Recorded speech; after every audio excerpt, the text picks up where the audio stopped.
Good morning. Thank you for joining me today in our Everyday God Daily Devotion.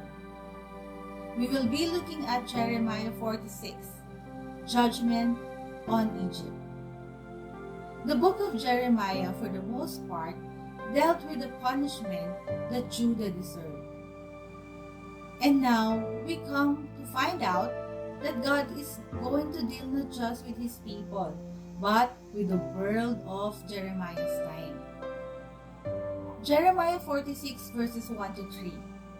This is the word of the Lord that came to Jeremiah the prophet concerning the nations, concerning Egypt.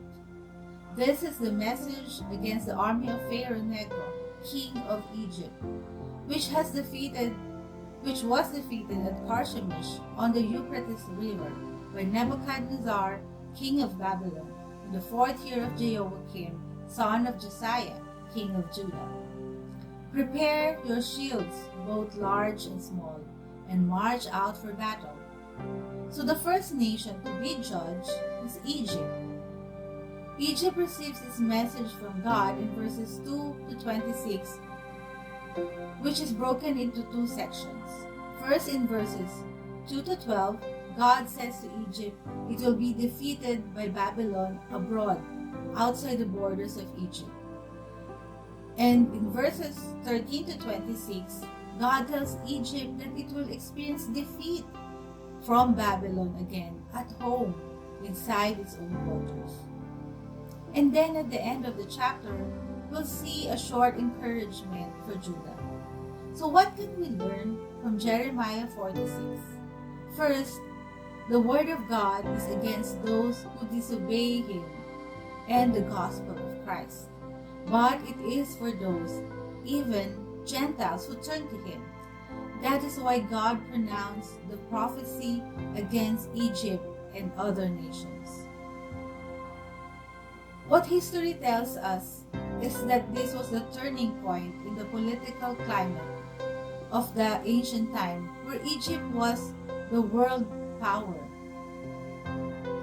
But Babylon would take over the title of world power. Mababasa po natin itong mga pangyayari na ito sa mga world history books. But no modern history book will give the reason for this change in the world economy. The real reason is that the God of heaven, our God, decided that this change should happen at exactly this time. Second, our own strength, knowledge, power, wealth cannot save us. The Lord even let Egypt strengthen themselves with all the art and interest they have. Yet, it shall be all in vain. The wounds God inflicts on His enemies cannot be healed by medicines. Power and prosperity soon pass from one to another in this changing world. And part of the defeat handed to Egypt by the Lord was due to their great boasting, according to verses 7 and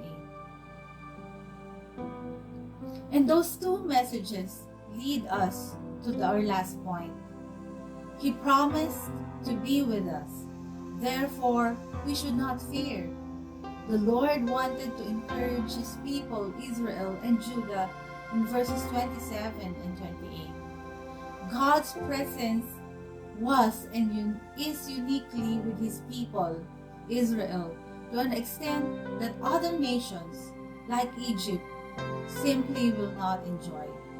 And God's promises are true to all believers, even in our time.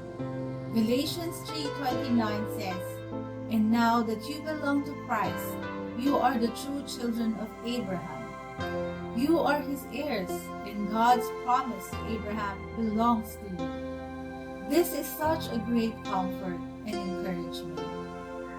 And so, we've seen in this chapter Egypt's defeat and demotion from world superpower to basically an empty, uninhabited land, all at the Lord's sovereign will.